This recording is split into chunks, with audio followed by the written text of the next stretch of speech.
Hello guys. आज हम पढ़ने वाले हैं कार्डियोवैस्कुलर सिस्टम का वो पार्ट जो अपना पहले से चला आ रहा है। और हम इसमें इंट्रोडक्शन हार्ट का नॉर्मल इंट्रोडक्शन हम इसमें पढ़ चुके हैं। और अभी तक हमने इसमें स्टडी की है हार्ट के normal structure, anatomically and normal process की। साथ में हमने कल इसमें हमने कंडक्टिव सिस्टम ऑफ हार्ट पढ़ा था। और नॉर्मली चैम्बर्स और वाल्व्स की स्टडी हमने कल कर ली थी। आज हम पढ़ने वाले हैं कार्डियक साइकिल। आगे बढ़ाते हुए अपने चैनल में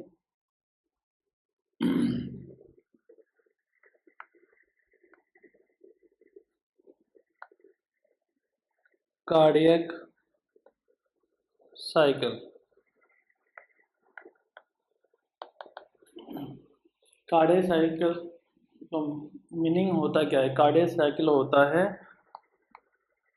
सीक्वेंस या series of event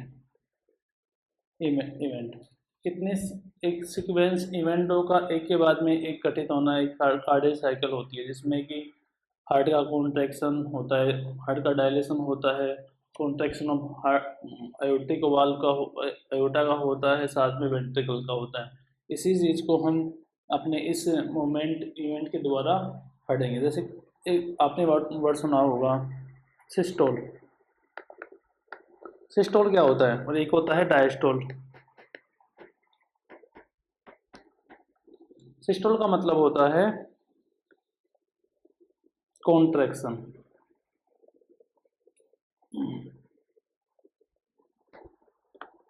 period of contraction, वो पीरियड ऑफ कॉन्ट्रैक्शन जहाँ से कॉन्ट्रैक्शन स्टार्ट होगा पूरा, जैसे यहाँ से स्टार्ट होगा पूरा खत्म होगा, ये पीरियड ऑफ पूरा पूरा पीरियड ऑफ कॉन्ट्रैक्शन होता है सिस्टोल। और पीरियड ऑफ रिलैक्सेशन,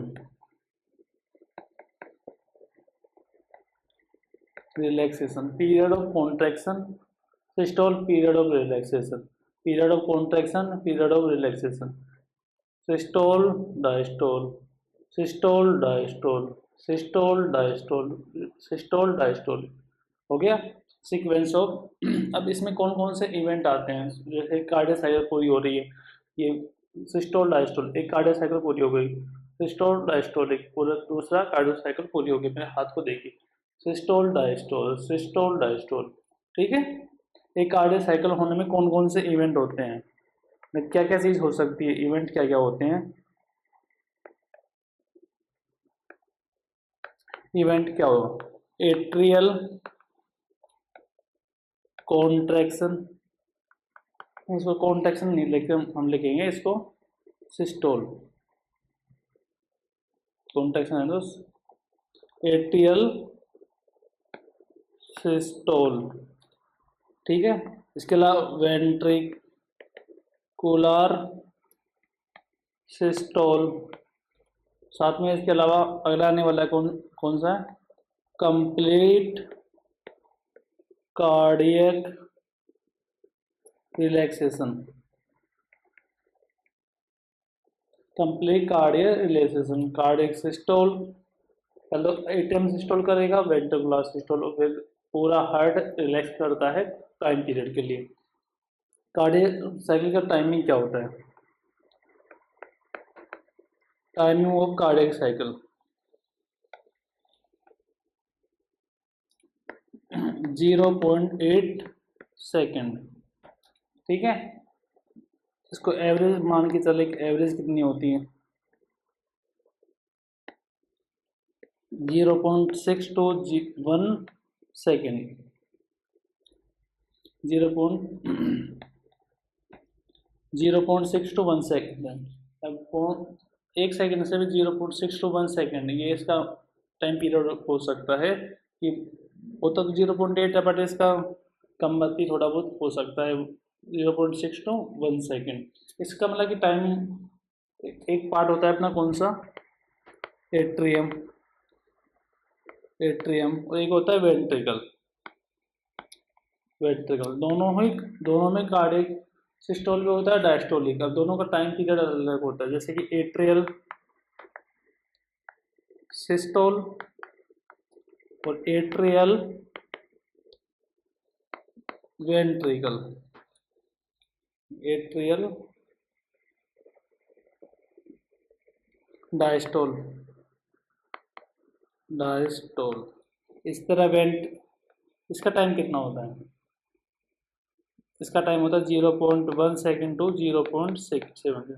8 सेकेंड हो गया 0.8। 0.1 सेकेंड इसका सिस्टोल होता है, 0.8 सेकेंड इसका डायस्टोलिक होता है। उसी तरह से वेंट्रिकुलर सिस्टोल और वेंट्रिकुलर डायस्टोल, इसका टाइम पीरियड, इसमें ये साइज में लंबा होता है, बैकलोड भी ज़्यादा होता है इसके ऊपर, इसलिए वेंट्रिकुलर सिस्टोल का टाइम होता है 0.3 सेकेंड। और उसी तरह से इसका होता है 0.5 सेकेंड। ये कार्डियक साइकिल कंप्लीट हो गई। ऊपर वाला पार्ट है एट्रियम, नीचे वाला पार्ट है वेंट्रिकल। इसको टाइम पीरियड कितना लगता है? इसको कॉन्ट्रैक्शन लगता है 0.1 सेकेंड और डायलेशन में लगता है 0.87 सेकेंड। मतलब इसके एक साइकिल कंप्लीट हो रही है 0.8 सेकेंड में, कॉन्ट्रैक्शन में 0.1 सेकेंड, डायलेशन में 0.1 सेकेंड 7 सेकेंड। अब ये होता है थोड़ा लार्ज होता है अकॉर्डिंग कंपेयर देन एट्रियम। तो इसके सिस्टोल में टाइम लगता है 0.3 सेकेंड, उसके रिलैक्सेशन में टाइम लगता है 0.5 सेकेंड। ये हो गया पूरा एक हार्ट की साइकिल। अब ये अपना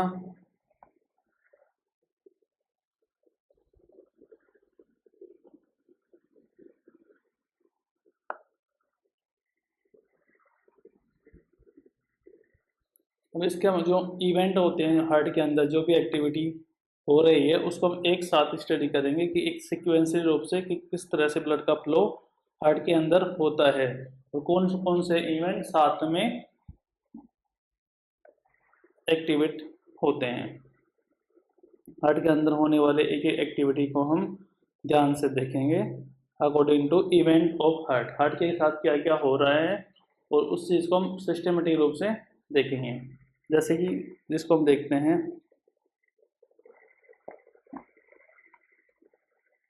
इवेंट ड्यूरिंग कार्डियक साइकिल बोल दो इसको, या इसको मूवमेंट बोल दीजिए क्योंकि हम मूवमेंट देख रहे हैं कि ठीक है, मूवमेंट आराम से लिख दो यार, इसको यहाँ लिख रहा हूँ मूवमेंट।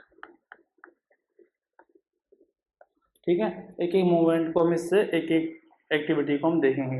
सबसे पहले स्टार्ट करते हैं, नंबर ए पर है वेंट्रिकुलर कॉन्ट्रैक्शन। कॉन्ट्रैक्शन ठीक है, इसको हम सिस्टोल बोलते हैं, सिस्टोल। ठीक है, वेंट्रिकुलर सिस्टोल, वेंट्रिकुलर सिस्टोल। अब इसमें सबसे पहले वेंट्रिकल के सिस्टोल को देखते हैं, जिसमें फर्स्ट पे आता है, एक नंबर पे आता है क्या, आइसो वॉल्यूमिक। ठीक है, आइसो वॉल्यूमिक कॉन्ट्रैक्शन। अब देखिए हार्ट कौन सी स्थिति में भी अवेलेबल है। सबसे पहले स्टार्ट करते हैं कि हम इसमें पता लगाएंगे कि हार्ट कौन सी पोजीशन में अभी अवेलेबल है। माने ये अपना हार्ट है, वेंट्रिकल है, वेंट्रिकल पढ़ रहे हैं, ये अपना वेंट्रिकल है। ठीक है, जिसमें ये वाला पार्ट हो गया इसका सेमिन्यूलर सेमिन्यूलर वाल्व, और ये अपनी या तो मान लीजिए पल्मोनरी आर्टरी है या फिर अयोटा है। ठीक है, ये हम एक उसको ले रखे हैं, किसको, वेंट्रिकल को। इसमें क्या होता है, ये कब से स्टार्ट होता है, देखिए एक एक एक्टिविटी को हम इसमें देखते हैं। At initially phase the AV atrioventricular valve has been closed। देखिए ये कब स्टार्ट हो रहा है, जब एट्रियोवेंट्रिकुलर जो वाल्व होते हैं ये अपने क्या हो गए, क्लोज।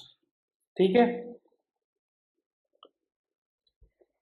अब देखिए ये यहाँ से हो गए क्लोज, ये वाला क्लोज है, तो एट द टाइम, ठीक है, वेंट्रिकुलर ऊपर से क्लोज हो चुके हैं, ये देखिए यहाँ पर क्लोज हो चुके हैं।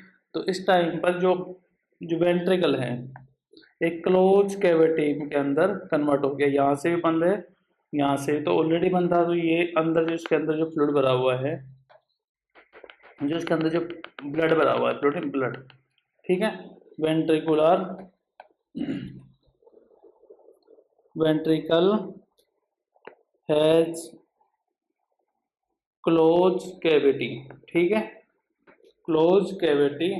अब अभी क्लोज कैविटी हो गई, तो इसकी वजह से अब कौन सी एक्टिविटी इसके अंदर होने वाली है, देखिए अंदर फ्लूइड भरा हुआ है, ठीक है, अब ये प्रेशर लगाएगा इधर, ये तो ब्लॉक हो गए, ये लगाया फ्लूइड, तो क्लोज कैविटी बन गई, ये प्रेशर इधर लगा रहा है, तो इसकी वजह से जो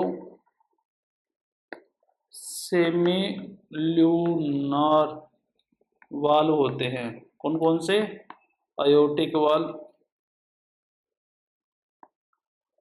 अयोटिक वाल्व, ठीक है, और पल्मोनरी वाल्व ओपन हो जाते हैं, ठीक है, क्योंकि एक क्लोज कैविटी बन चुके हैं, ऊपर से एट्रियोवेंट्रिकुलर ब्लॉक हो चुका है, अब अंदर प्रेशर है, इसके अंदर जो प्रेशर लगाएगा और किसको ओपन कर देगा, पल्मोनरी वाल्व या फिर आयोटिक वाल्व, उन दोनों को ओपन कर देगा, मतलब सेमी लूनार वाल्व ओपन हो जाते हैं, ठीक है। अब इसके अंदर क्या क्या हुआ, एक्टिविटी देखिए इसके अंदर हुआ क्या है, आइसोवोल्यूमिनार कॉन्ट्रैक्शन के लिए हुआ क्या है, क्या हुआ, ये अपना वेंट्रिकल है, ठीक है, इसमें सबसे पहले तो एट्रियोवेंट्रिकुलर ब्लॉक हो गई, ठीक है, अब अंदर बन गया पैक, पूरी तरह से बंद कमरा हो गया, अब अंदर का जो ब्लड है इसके अंदर जो लगा रहा है प्रेशर किसके ऊपर, सेमी लूनार वाल्व के अंदर, जैसे कि पल्मोनरी वाल्व आर्टरी होती है और आयोटिक वाल्व होता है, और उन वालों को ये खोल देगा, ठीक है, ओपन कर देगा, ठीक है। तो अब इस चीज़ का इसका क्लिनिकल इम्पोर्टेंस क्या है, क्लिनिकल इम्पोर्टेंस, इम्पोर्टेंस, ठीक है, क्लिनिकल इम्पोर्टेंस इसका क्या रहेगा, ये जो आइसोवोल्यूमिक कॉन्ट्रैक्शन होता है, कॉन्ट्रैक्शन इसका क्लिनिकल इम्पोर्टेंस होता है ओपनिंग ऑफ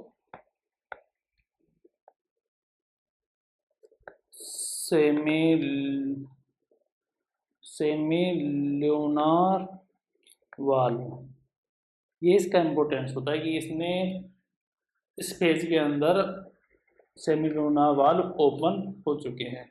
इसके अलावा इसमें दूसरी कौन से स्टेप आ रही हैं, पहला क्या हो गया इसमें आइसोवोल्यूमिनार कॉन्ट्रैक्शन, ठीक है, किसके अंदर हो रहा है ये, वेंट्रिकुलर कॉन्ट्रैक्शन सिस्टोल के अंदर। दूसरा क्या होगा, इजेक्शन, ठीक है, पीरियड, पीरियड, ठीक है, ejection period, ejection period, ejection क्या होता है, इजेक्शन ये होता है कि पहले इजेक्शन देखते हैं, इजेक्शन क्या होता है, इसमें ब्लड होता है, ब्लड फ्लो करता है एट्रियम टू, ब्लड फ्लो होता है एक तरह से एट्रियम टू वेंट्रिकल, एट्रियम से वेंट्रिकल में जो ब्लड आया उसको बोलते हैं इजेक्शन, ब्लड एट्रियम से निकल के वेंट्रिकल के अंदर आ गया। इसके अंदर इसमें क्या मूवमेंट होते हैं, इसमें होते हैं क्या, इसमें होता है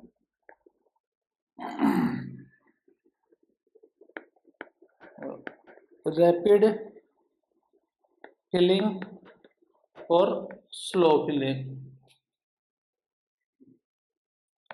स्लो फिलिंग, पहले फिल हो जाएगा स्पीड से, उसके बाद में धीरे धीरे आता रहता है। ये हो गया अपना कॉन्ट्रैक्शन खत्म, कौन सा, ये वाला वेंट्रिकुलर कॉन्ट्रैक्शन। अब सेकंड क्या होता है, वेंट्रिकुलर रिलैक्स रिलैक्सेशन। इसका टाइम पता होना चाहिए, कितना टाइम है पूरा, ये तो हम भूल गए बताना आपको। चलो इसका टाइम कितना होता है, वेंट्रिकुलर सिस्टोल का टाइम कितना होता है, 0.3 सेकेंड। ठीक है, इसके अलावा इसमें कितना टाइम लगता है, वेंट्रिकुलर 0.022 सेकेंड। ठीक है, और इसके अंदर टाइम लगता है 0 पॉइंट, इसका 22 सेकेंड है। ठीक है, और इसका टाइम होता है 0.05 सेकेंड। ओके,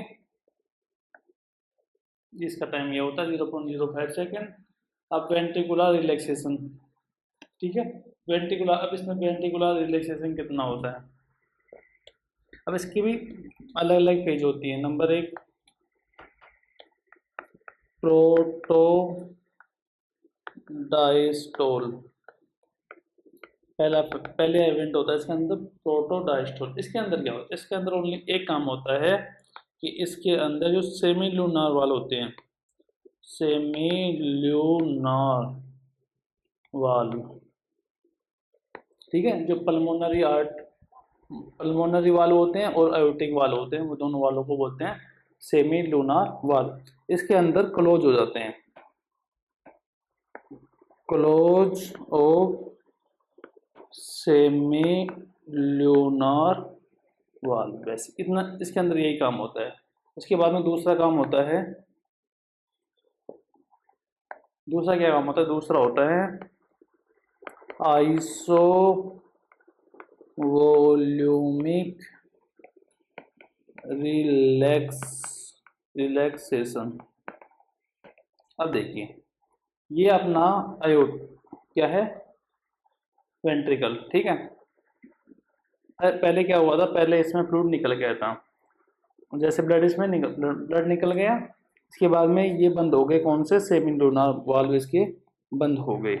ठीक है, अब इसके अंदर ऊपर वाले ऑलरेडी पहले से बंद थे, ये वाले ब्लड निकाल कर बंद हो गई। अब बीच में इसमें एक नेगेटिव प्रेशर बन जाएगा, अभी क्लोज कैविटी बन गई पूरी। ठीक है, अब अंदर से पूरा खाली है।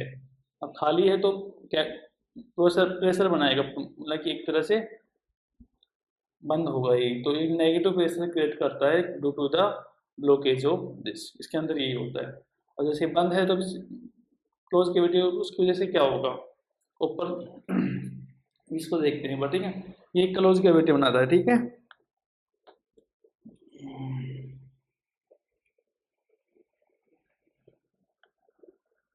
क्लोज कैविटी इन वेंट्रिकल, जिसकी वजह से क्या होगा, क्लोज कैविटी बन गई तो नेगेटिव प्रेशर जनरेट होगा इसके अंदर। ठीक है, नेगेटिव प्रेशर जनरेट होगा तो इसकी वजह से जो ये वाले नहीं है एट्रीवेंट्रिकुलर रिजल्टिंग, इसका रिजल्ट ये आएगा कि एट्रियोवेंट्रिकुलर वाल्व ओपन हो जाएंगे इसके अंदर। ठीक, अब ये हो गए ओपन, ये वाले वाल्व हैं ये हो जाएंगे ओपन भाई साहब। अब ये ओपन हो गए तो इसके बाद में अगले प्रोसेस में क्या होगा, अगले प्रोसेस में होगा, तीसरा हो गया, अब होगी रैपिड फिलिंग। रैपिड फिलिंग, तीसरा इवेंट हो रहा है रिलैक्सेशन। रैपिड फिलिंग होगी तो उसमें 70% ब्लड, ठीक है, 70% ब्लड एट्रियम से वेंट्रिकल के अंदर आ जाएगा, वेंट्रिकल के अंदर आ जाएगा। उसके बाद में अगला इवेंट क्या होगा, अगला होगा तीसरा, चौथा इवेंट होगा स्लो फिलिंग। ठीक है, स्लो फिलिंग के अंदर जो 20% ब्लड होता है, ब्लड एट्रियम टू वेंट्रिकल के अंदर आ जाता है, एट्रियम टू वेंट्रिकल। अब उसके बाद में पांचवा इवेंट क्या होता है,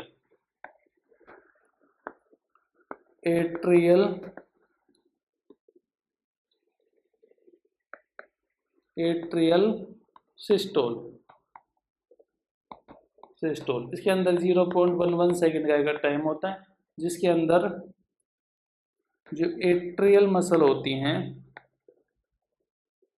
एट्रियल मसल में कॉन्ट्रैक्शन होता है, कॉन्ट्रैक्शन होता है, जिसकी वजह से जो रिमेनिंग जो 10% ब्लड है, 10% ब्लड जो हो जाता है एट्रियम टू वेंट्रिकल के अंदर, ठीक है, वेंट्रिकल के अंदर कॉन्ट्रैक्शन होता है, उसमें ओनली 10% ब्लड ही एट्रियम से वेंट्रिकल के अंदर आता है, बाकी के जो 90% ब्लड होता है वेंट्रिकुलर रिलैक्सेशन, जो नेगेटिव प्रेशर क्रिएट होता है उसकी वजह से एट्रियम टू वेंट्रिकल के अंदर आ जाता है, ठीक है। ये नॉर्मल प्रोसेस होती है, कौन सी,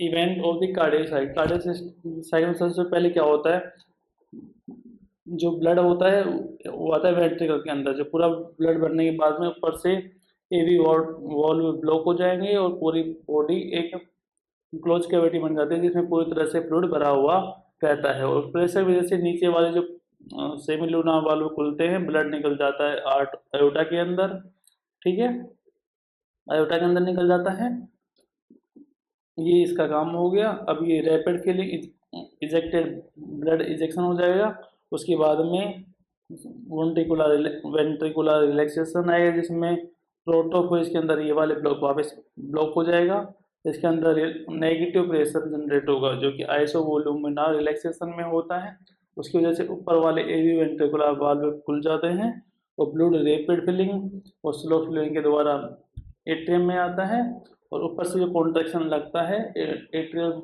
सिस्टोल के द्वारा, उससे 10% ब्लड अपने निकल कर वेंट्रिकल के अंदर आ जाता है। ये अपना नॉर्मल इवेंट होते हैं during the time of cardiac cycle के अंदर, ये नॉर्मल इवेंट घटित होते हैं। इसके बाद में अगला हम टॉपिक पढ़ने वाले हैं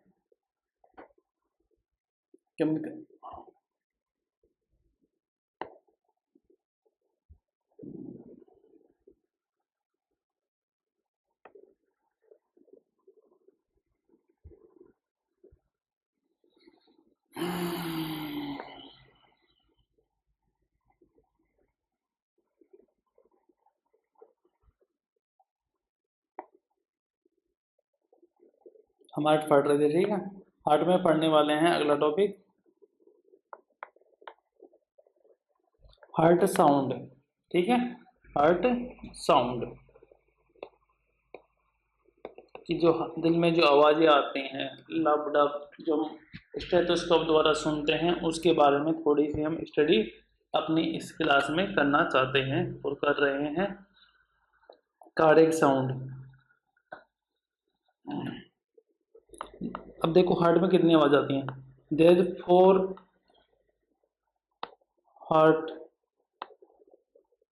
हार्ट साउंड, हार्ट के द्वारा हम 4 हार्ट साउंड सुनाई देती हैं, जो कि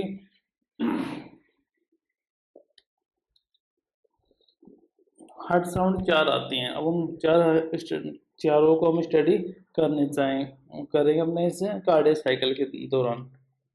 कार्डियक साइकिल, इस कार्डियक साइकिल में हार्ट के द्वारा आने वाली चारों आवाज़ों को अपने इस क्लास में डिस्कशन करेंगे।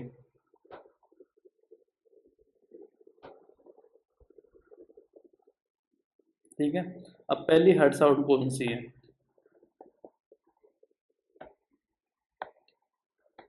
फर्स्ट, पहली साउंड है फर्स्ट हार्ट साउंड, ठीक है, जिसका दूसरा नाम क्या है, लब, ठीक है, लब। देखो पहली और दूसरी हार्ट साउंड, जो पहली लब और डब की जो हार्ट साउंड आती हैं, ठीक है, एक चीज बता देता हूँ आपको, जो लब और डब ये 2 हार्ट साउंड आती हैं, पहली और दूसरी, इसको हम नॉर्मली स्टेथोस्कोप के द्वारा सुन सकते हैं, बाकी की 2 होती हैं वो कुछ एबनॉर्मलिटीज की वजह से अपनी बॉडी में आती हैं। तो पहली स्टडी कर रहे हैं, पहली साउंड कौन सी,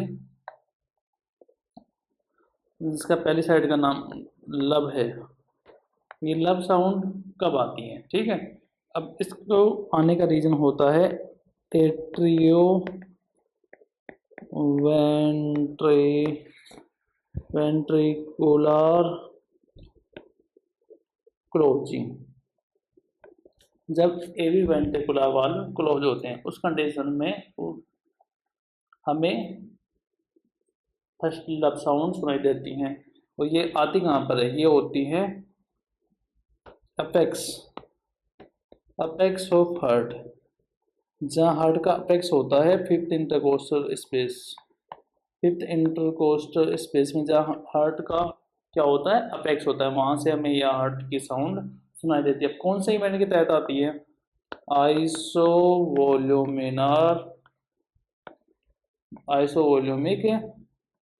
contraction.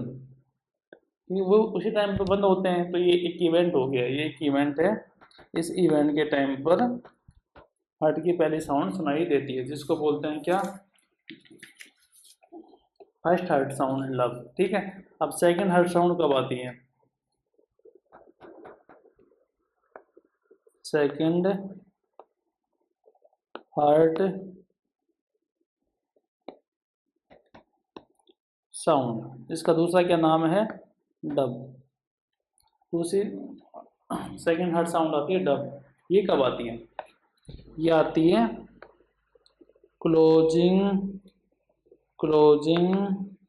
Of semi lunar valve. Semi lunar valve की क्लोजिंग के टाइम पर यह हार्ट साउंड हमें सुनाई देती है। ये कहाँ पर आती है? ये आती है बेस ऑफ हार्ट। जो हार्ट का बेस होता है वहाँ पर हार्ट की साउंड सुनाई देती है। और इवेंट कौन से इवेंट में सुनाई देगी? आपको पता है कौन से इवेंट में आएगी? Proto diastole. जब प्रोटो डायस्टोल होते हैं उसमें एक ही काम होता है, ओनली सिर्फ जो सेमी ल्यूनार वाले होते हैं बंद होते हैं, उसके अलावा दूसरा कोई काम नहीं होता उस टाइम पर। ठीक है। अब देखिए third heart sound. Third heart sound, अब ये कब आती है बताओ? थर्ड हार्ट साउंड कब आती है? ये कब आती है? ब्लड फ्लो होता है ना, blood flow in at atrium to ventricle. ठीक है। जब एट्रियम से वेंट्रिकल के अंदर ब्लड फ्लो होता है उस टाइम पर ये हार्ट साउंड हमें सुनाई देती है। ठीक है। अब ये हार्ट साउंड नॉर्मली तो हम सुन नहीं सकते, इसको सुनने के लिए किसकी आवश्यकता पड़ती है? माइक्रोफोन। माइक्रोफोन की यूज होता है इसको सुनने के लिए, बट इसको हम स्टेथोस्कोप के द्वारा भी सुन सकते हैं, स्टेथोस्कोप के द्वारा नॉर्मली कंडीशन में। ठीक है। ये नॉर्मली कंडीशन में हमें नॉर्मली कंडीशन में ठीक है। नॉर्मली कंडीशन में कब सुनेंगे इसको? दो चीज़ होती हैं, ये तो होते हैं एथलेटिक्स। ठीक है। और एज अबाउट 30 ईयर 30 साल बाद में जो एथलेटिक्स जो लोग होते हैं उनके अंदर ये नॉर्मली आवाज़ साउंड सुनाई देती है। ठीक है। क्योंकि इस कंडीशन जो एथलेटिक्स होते हैं जिस वजह से जो वेंट्रिकुलर है ना, वेंट्रिकल की हाइपर ट्रोफी हो जाती है। ठीक है। वह हाइपरट्रोफी इस वजह से ये सुनाई देती है, क्योंकि नॉर्मल प्रोसेस है। एथलेटिक्स जो होते हैं एक्सरसाइज वगैरह करने वाले 30 साल बाद में वेंट्रिकल की साइज थोड़ी बहुत इम्प्रूवमेंट आ जाती है, और ये एबनॉर्मल कंडीशन में भी आती है। कंडीशन जैसे कि हार्ट फेलियर और वाल्वुलर रिजर्जिटेशन,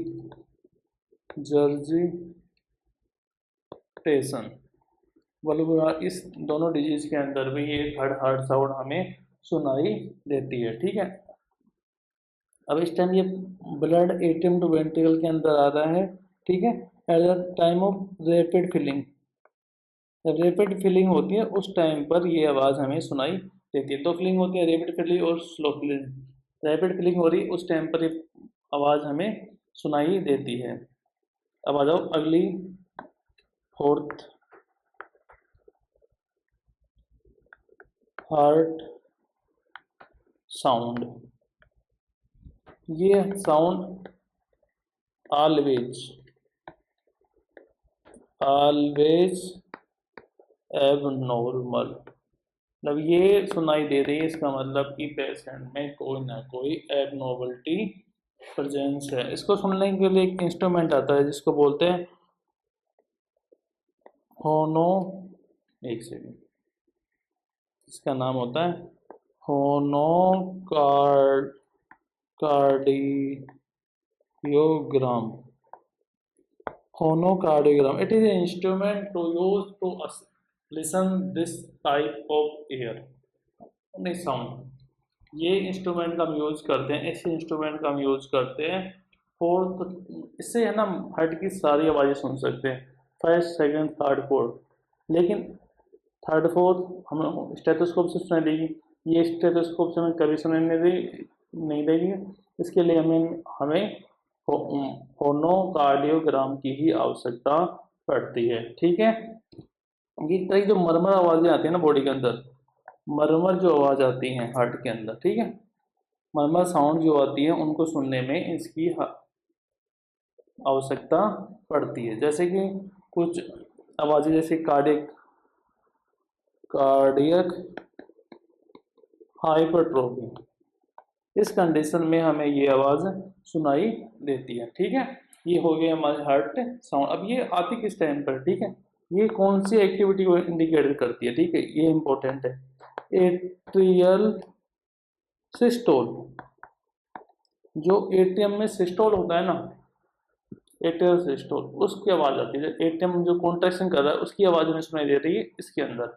ये बहुत ही खतरनाक कंडीशन है। ठीक है, फर्स्ट हार्ट साउंड हमें कब सुनाई देगी, फर्स्ट हार्ट साउंड होती है जिसको बोलते हैं क्या, लब। ठीक है, इसको बोलते हैं लब। ये कब सुना, ये एट्रियोवेंट्रिकुलर कॉन्ट्रैक्शन में सुनाई देती है, अपेक्स ऑफ हार्ट के अंदर मिलेगी हमें। ठीक है, जो आइसोवोल्यूमिनार कॉन्ट्रैक्शन के अंदर हमें सुनाई देती है। सेकंड हार्ट साउंड हमें सुनाई देती है कब, closure of semilunar valve, open this basis of heart, photo stage के अंदर हमें सुनाई देगी। थर्ड स्टेज हमें, थर्ड वाली तीसरी आवाज़ हो गई जो कि माइक्रोस्कोप के द्वारा, माइक्रोफोन के द्वारा सुनी जाती है। ठीक है, डिलीट। ये फोर्थ हार्ट साउंड, ये इसको डिलीट करते हैं, डिलीट। ठीक है, अब हम पढ़ने वाले हार्ट की अगला टॉपिक जिसका नाम क्या है,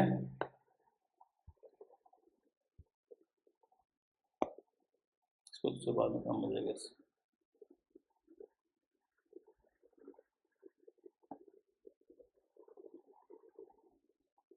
कार्डियक आउटपुट, हम पढ़ने वाले हैं कार्डियक आउटपुट। हार्ट साउंड अपनी हो गई। अगला टॉपिक क्या रहेगा अपना,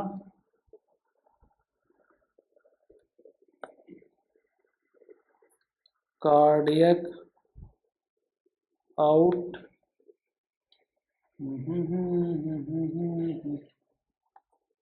आउटपुट। कार्डियक आउटपुट क्या होता है, कार्डियक आउटपुट होता है सिंपली भाषा में हार्ट के द्वारा ब्लड को हार्ट से बाहर निकालना। कितना कार्डियक आउटपुट हार्ट से बाहर निकल रहा है उसी को बोलेंगे कार्डियक आउटपुट। हम इसको जैसे कि बोलना चाहेंगे, the amount of blood ejected from heart पर मिनट, पर मिनट, एक मिनट में कितना बार निकल रहा है उसको बोलेंगे कार्डियक आउटपुट। इसको हम एक्सप्रेस किसके द्वारा करते हैं, एक्सप्रेस लीटर पर मिनट। ठीक है, पर मिनट, 1 मिनट में कितना लीटर बाहर निकल रहा है इसको बोलते हैं। अब इसको पता कैसे लगाएंगे कितना हार्ट, एक अब जो हार्ट निकलता है कौन से मिनट में निकलता है, जब कार्डियक वेंट्रिकुलर कॉन्ट्रैक्शन होता है उस टाइम पर हार्ट बाहर निकलता है, किससे, ब्लड से, ब्लड बाहर निकलता है हार्ट से, ठीक है। अब इसमें एक चीज हम और डाल देंगे, during ventricular systole, ventricular systole के टाइम पर कितना हार्ट बाहर ब्लड से बाहर निकल रहा है। अब इसके लिए कार्डियक आउटपुट, अब इसको कैसे मेजर करेंगे, कार्डियक आउटपुट, इसको मेजर कैसे करेंगे, ठीक है। इसके लिए दो तो वो आते हैं पैरामीटर, जैसे एक होता है cardiac stroke volume, volume multiply by heart beat. अब इन दोनों को पढ़ेंगे, हार्ट रेट बोल देते हैं इसको, ठीक है। पहली चीज हम डिस्कशन करेंगे हार्ट नहीं stroke volume,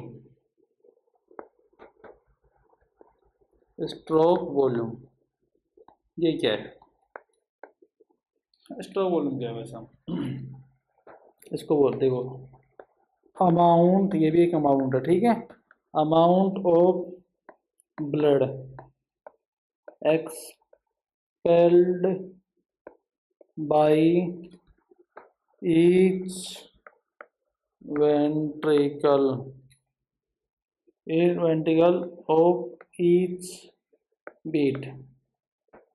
amount of blood, amount blood का वो अमाउंट जो बाहर निकलता है expel out by the each ventricle, एक वेंट्रिकल के द्वारा, मतलब ईच दोनों ventricle of by the each, एक बार हार्ट के कॉन्ट्रैक्शन होने से जो ब्लड, जितना अमाउंट का ब्लड बाहर निकल रहा है किससे, वेंट्रिकल के अंदर, उसको अमाउंट को बोलते हैं stroke volume.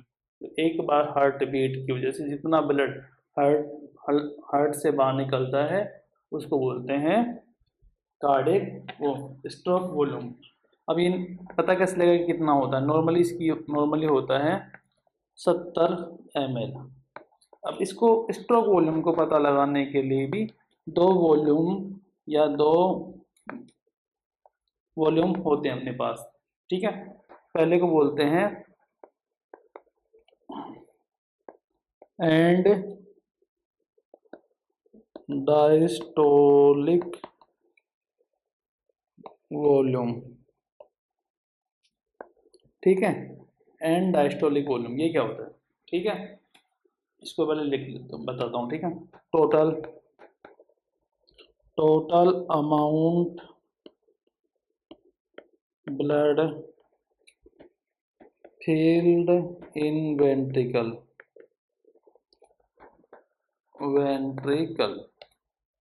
at the end of diastole, ठीक है, क्या समझे। टोटल अमाउंट जब वेंट्रिकल में डायस्टोल होता है उसके एंड टाइम पे, लास्ट टाइम पे कितना अमाउंट वेंट्रिकल के अंदर भरा हुआ है, मतलब कि मान लो कि जब वेंट्रिकुलर रिलैक्सेशन कॉन्ट्रैक्शन होने वाला है उससे पहले, ठीक है, डायस्टोल का एंड टाइम हुआ है, कॉन्ट्रैक्शन स्टार्ट होने वाला है, उससे पहले जब जितना अमाउंट हार्ट के वेंट्रिकल में भरा हुआ होता है उसका नॉर्मल वॉल्यूम होता है 120 to 150 ml, इतना फ्लूइड ये होता है एंड डायस्टोलिक वॉल्यूम, जो कि हार्ट के अंदर भरा हुआ होता है, ठीक है। अब और इसके अलावा एक होता है, दूसरा क्या होता है, एंड सिस्टोलिक वॉल्यूम। इसको ऐसे देखो, total amount of blood in the ventricle after the contraction हो गया, फ्लूइड बन गया, उसके बाद में उसके अंदर कितना फ्लूइड है पहले का और बाद का नाप लेंगे, जो बचेगा वो क्या है, सिस्टोलिक वॉल्यूम। जैसे कि बात देखिए, अब स्ट्रोक वॉल्यूम कितना होता है, ठीक है, कितना होता है, and diastolic volume minus and systolic volume, ये कितना होता है नॉर्मली, एंड सिस्टोलिक वॉल्यूम कितना होता है 50 ml। अब एंड डायस्टोलिक में 120 ml minus volume, and systolic volume 50 ml, कितना बचा 70 ml। ये कितना हो गया, ये हो गया अपना कौन स्ट्रोक वॉल्यूम, स्ट्रोक वॉल्यूम कितना हो गया 70।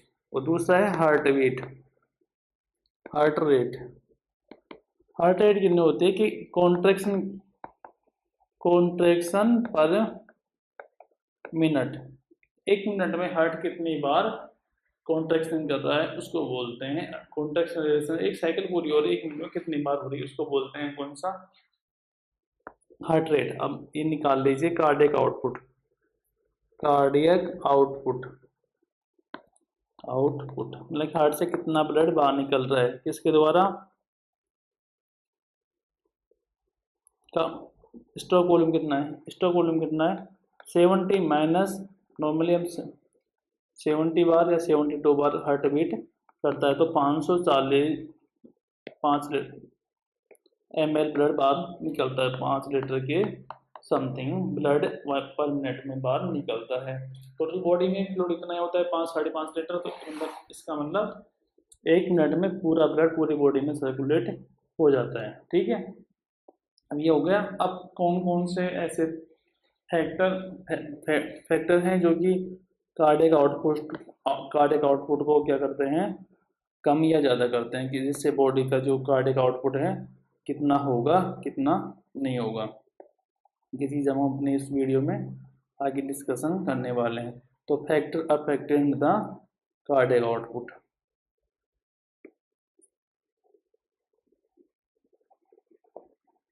कार्डियक आउटपुट को कौन कौन सी चीज़ इफेक्ट करने वाली हैं, ये चीज़ हम इसमें पढ़ेंगे। ठीक है,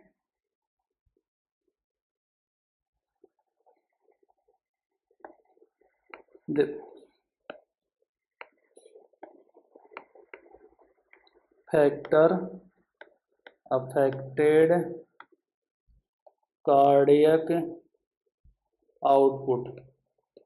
अब कौन कौन से कार्डियक आउटपुट इफेक्ट करेंगे, अब इसका नॉर्मली देखो कार्डियक आउटपुट होता है तो क्या होता है stroke volume multiply by the heart rate. अब देखो इनमें से या तो इसको इफेक्ट करेंगे स्ट्रोक वॉल्यूम को या हार्ट रेट को, तो हम ये चीज़ देखते हैं पहले जो स्ट्रोक वॉल्यूम है, स्ट्रोक वॉल्यूम उसको क्या क्या चीज़ इफेक्ट करती हैं। ठीक है, नंबर एक क्या है वीनस रिटर्न,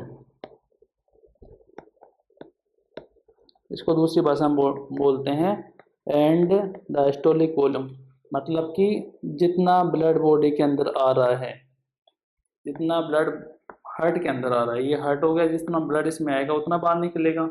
ठीक है, जितना हार्ट इसमें आएगा उतना बाहर निकलेगा, ज़्यादा मात्रा में आएगा ज़्यादा मात्रा में बाहर निकलेगा, एंड डायस्टोलिक वॉल्यूम ज़्यादा होगा उसका, ज़्यादा मात्रा में भरा हुआ होगा, तो हार्ट रिटर्न जितना ब्लड वापस आ रहा है उतना बाहर निकल रहा है। यदि वीनस रिटर्न इम्प्रूवमेंट होता है तो कार्डियक आउटपुट भी इंक्रीजमेंट होगा। ठीक है, पहली चीज़ ये होगी। दूसरी बात क्या हो गया, मायोकार्डियम कॉन्ट्रैक्शन। देखो ये अपना हार्ट है, ठीक है, अब इसके अंदर वेंट्रिकल के अंदर जितनी बार कॉन्ट्रैक्शन होंगे उतनी बार ब्लड बाहर निकलेगा। मतलब कि यदि कॉन्ट्रैक्शन बढ़ रहे हैं, ठीक है, कॉन्ट्रैक्शन यदि बढ़ रहे हैं तो कार्डियक आउटपुट भी बढ़ेगा। ठीक है, एक मेडिसिन आती है तो कौन से नाम क्या है उसका, डिजोक्सिन, ये मेडिसिन होती है जो कार्डियक आउटपुट को बढ़ाती है, मतलब हार्ट के कॉन्ट्रैक्शन को बढ़ाती है, मायोकार्डियल कॉन्ट्रैक्शन को बढ़ाएगी, जितना स्ट्रॉन्गली कॉन्ट्रैक्शन हो ब्लड निकलेगा। बट इसमें एक छोटी सी वो चीज़ है क्या कि यदि एक रेंज के अंदर लाइक कॉन्ट्रैक्शन बढ़ रहे हैं, ठीक है, कॉन्ट्रैक्शन यदि बढ़ रहे हैं तो कार्डियक आउटपुट कार्डियक आउटपुट बढ़ेगा, ठीक है, नॉर्मली। लेकिन बट यदि ये हाइपर हो गई, बहुत ज़्यादा मात्रा में बढ़ रहा है, तो उस कंडीशन में कार्डियक आउटपुट डिक्रीज हो जाएगा, बिकॉज इतने ज़्यादा कॉन्ट्रैक्शन आएंगे कि इसको प्रॉपर डायलेट होने का मौका ही नहीं मिलेगा। मतलब कि हार्ट कॉन्ट्रैक्ट ही हो रहा है, डायलेट हो ही नहीं रहा। ये डायलेट होगा ही नहीं तो उसमें फ्लूइड भरेगा, ब्लड कैसे आगे भरेगा? जैसे कॉन्ट्रैक्शन आ रहे हैं जा रहे हैं तो फ्लूइड भर रहा है जा रहा है, वापस निकल रहा है भर रहा है जा रहा है, लेकिन इतने तेज आ रहे हैं कि उसको इतना टाइम नहीं मिल रहा है कि एकदम से ब्लड वेंट्रिकल के अंदर आए। जब वेंट्रिकल में उसका वेनस रिटर्न कम हो जाएगा, वेंट्रिकल में फिलिंग नहीं हो पा रही, तो कार्डियक आउटपुट कैसे बढ़ेगा? तो उस कंडीशन में यदि कॉन्ट्रैक्शन हाइपर हो जाते हैं तो उस कंडीशन में कार्डियक आउटपुट बढ़ने की जगह वापस घट जाएगा। इसके अलावा यदि बॉडी में ब्लड वॉल्यूम ज़्यादा हो गया, बॉडी में ब्लड का वॉल्यूम ज़्यादा है, उस कंडीशन में भी कार्डियक आउटपुट बढ़ेगा, ठीक है। अब दूसरी चीज़ क्या है? Heart rate.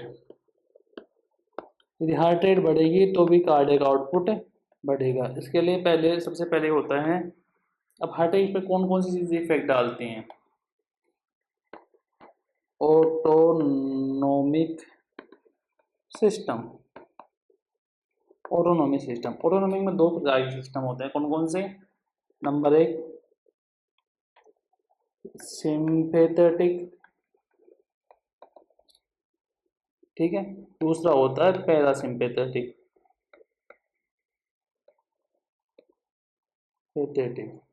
ठीक है, ये दोनों का इफेक्ट डालेगा। तो यदि सिंपैथेटिक का इफेक्ट बढ़ेगा तो कार्डियक आउटपुट बढ़ेगा, अगर पैरासिम्पैथेटिक का इफेक्ट डालेगा तो कार्डियक आउटपुट घटेगा, क्योंकि इसमें हार्ट रेट कम हो जाती है, ठीक है, और इसमें हार्ट रेट बढ़ती है, ठीक है। कार्डियक आउटपुट क्यों बढ़ रहा है? क्योंकि इसमें हार्ट रेट बढ़ रही है और इसमें हार्ट रेट कम होगी।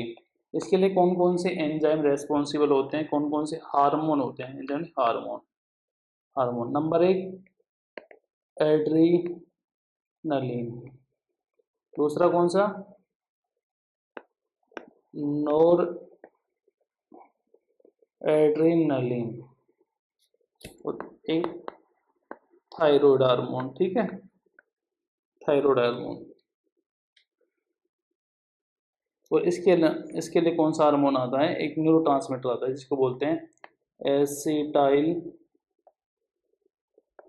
Acetyl choline. Acetyl choline parasympathetic nervous system को एक्टिवेट करता है, और ये वाले करते हैं सिंपैथेटिक नर्वस सिस्टम। ये वो केमिकल होते हैं, ठीक है, एक तरह से केमिकल मान लीजिए, केमिकल होते हैं जो कि हार्ट रेट को कम, केमिकल होते हैं जो हार्ट रेट को कम या ज़्यादा करते हैं। उसके अलावा एक चीज़ होती है एक्सरसाइज। एक्सरसाइज करने से क्या होता है? एक्सरसाइज करने से हार्ट रेट बढ़ती है, ठीक है। अब मानो, देखो एक चीज़ है, देखो cardiac output increase during exercise is called, क्या बोलते हैं इसको? कार्डियक रिजर्व, ठीक है, कार्डियक रिजर्व जिसको बोलते हैं। यदि एक्सरसाइज के टाइम पर हार्ट रेट बढ़ रही है तो उसको बोलते हैं कार्डियक रिजर्व। जैसे कि उसके अलावा एज, एक होते हैं बच्चे, ठीक है, चाइल्ड, बेबी होते हैं छोटे बच्चे, ठीक है, उसके बाद में आते हैं चाइल्ड, उसके बाद में आते हैं अडल्ट, उसके बाद में आ जाएंगे कौन? ओल्ड लोग। इन सब की जैसे जैसे उम्र बढ़ती है हार्ट रेट कम होती जाती है। पहले हर बचपन में जैसे हम एट बर्थ देखते हैं हार्ट रेट 140 to 160 होती है, ठीक है, और जब एडल्ट की उम्र में आ जाती हैं ये 70 to 80 के बीच में, फिर 60 to 70 ये उम्र के हिसाब से कम होते रहते हैं। जैसे एट बर्थ के टाइम पर इतनी रहती है, फिर वाइटलिटी इतनी आ जाती है, जैसे जैसे उम्र बढ़ती है हार्ट रेट बॉडी की कम होती रहती है। जेंडर के हिसाब से देखा जाए तो फीमेल की हार्ट रेट ज़्यादा होंगी कंपेयर टू मेल। मेल की अकॉर्डिंग टू उम्र मेल मेल की हार्ट रेट कम होती है देन फीमेल। इसके अलावा एक वो आता है, क्या बोलते हैं उसको, cardiac index. Cardiac cardiac cardiac index, इसको भी हम देखते हैं। देखो, कार्डियक आउटपुट बटा बॉडी सरफेस एरिया, ये इस चीज़ में हम डिस्कशन करते हैं।